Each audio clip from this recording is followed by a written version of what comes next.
Hi అండి. నిన్న ఒక పవన్ కళ్యాణ్ ఒక మాట అంటే నాకైతే చాలా నవ్వు వచ్చిందండి. ఎంతలా నవ్వు వచ్చిందంటే అసలు ఇది మాట పవన్ కళ్యాణ్ ఎందుకు ఇలా అన్నాడని అయితే నాకు అర్థం కావట్ల. ఎందుకంటే ఇంతకుముందు తెలిసిందే సునీత గారు హోంమంత్రి ఉన్నప్పుడు ఆమె చేతుల్లో ఉంది హోంమంత్రి, తాట తీస్తాను అది ఇది అని ఒక మాట మాట్లాడడం చూసాం.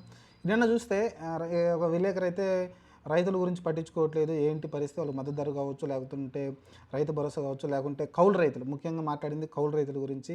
కౌలు రైతుల గురించి ఏంటి మీరు పట్టించుకోవట్లేదు, మీరు అధికారంలోకి వస్తే చాలా చేస్తామన్నారు కదా, కొన్ని పాలసీలు తీసుకొస్తామని చెప్పారని అడిగితే చాలా సింపుల్గా చెప్పేశారండి. అగ్రికల్చర్ ముఖ్యమంత్రి నేను కాదండి, అది వ్యవసాయ శాఖ మంత్రి వేరే ఉన్నారు, వాళ్ళని అడగండి నేనైతే వాళ్ళని కనుక్కొని చెప్తానని చెప్పాడు. నాకైతే అసలు విచిత్రం అనిపించింది అసలుకి. ఎందుకంటే ఒక ఉప ముఖ్యమంత్రి యాక్చువల్గా ఒక పార్టీ అధ్యక్షుడు ఆయనకి రెస్పాన్సిబిలిటీ ఉంది. ఏంటి ఇంతకుముందు ఆయన ఇచ్చిన మాటలని కట్టుబడి ఉండాలి. ఆయన చెప్పాల్సిన మాట ఏంది, లేదంటే ఆ పాలసీలు మేము తీసుకొస్తాం, మేము కట్టుబడి ఉన్నాం అని చెప్పకుండా అది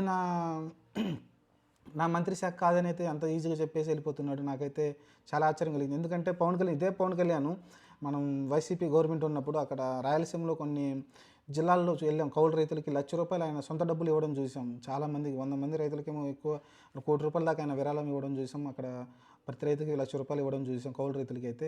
అలాంటి వ్యక్తి అప్పుడు ఆవేశంగా మాట్లాడిండు, కౌలు రైతులు అన్యాయం చేస్తుంది గవర్నమెంటు, మేము ఇప్పుడు గవర్నమెంట్లో లేకుండా నేను ఇంత చేస్తున్నానంటే, అదే మీ గవర్నమెంట్లోకి మేము ఫామ్ చేశామంటే ఇంకెంత పని చేస్తామని చెప్పుకొచ్చాడు. మరి ఈరోజు గవర్నమెంట్లో ఫామ్ చేశారు, ఉప ముఖ్యమంత్రిగా ఉన్నారు కాబట్టి మ్యాక్సిమం మీరు పవన్ కళ్యాణ్ చెప్తే చంద్రబాబు నాయుడు కూడా వినే స్థితిలో ఉన్నారు ఆయన.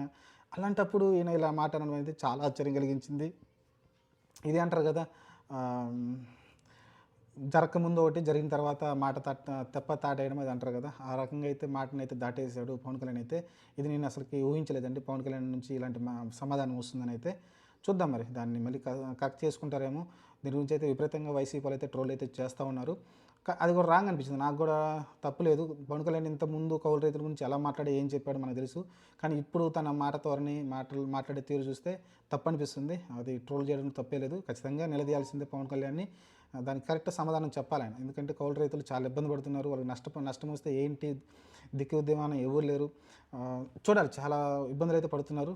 మరి వాళ్ళే పండించకపోతే మనం తినలేం కదా, ఇది కూడా ఆయన గుర్తుపెట్టుకోవాలి. ఆయన కూడా తెలిసి ఈ విషయం, కానీ ఎందుకు ఆ మాట అన్నారు వేగ్గా అని నాకైతే అర్థం కాలేదు. చూద్దాం మరి ఆ మాట సరి చేసుకుంటారా లేకుంటే లేదు. ఇప్పుడైతే వైసీపీ వాళ్ళు అయితే కొంచెం గట్టిగానే పవన్ కళ్యాణ్ మీద విమర్శలు చేస్తూ ఉన్నారు.